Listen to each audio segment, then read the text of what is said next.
আসসালামু আলাইকুম ওয়া রাহমাতুল্লাহি ওয়া বারাকাতুহু। মানবজমিন পত্রিকা চমৎকার একটি রিপোর্ট করেছে।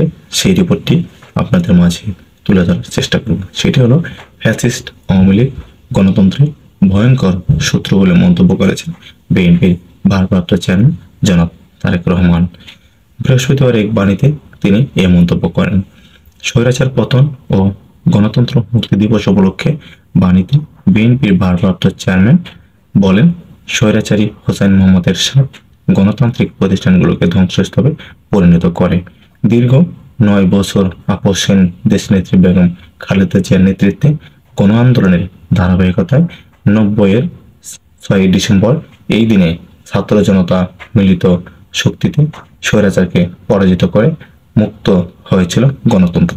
সেই অর্জিত গণতন্ত্রে ছাত্র জনতা আবারও ছাত্র জনতার 2024 সালের 5ই আগস্ট এক হিংস্র ফ্যাসিস্ট শক্তিকে পরাস্ত করে। ফ্যাসিস্ট আওয়ামী লীগ ছিল গণতন্ত্রের ভয়ঙ্কর শত্রু।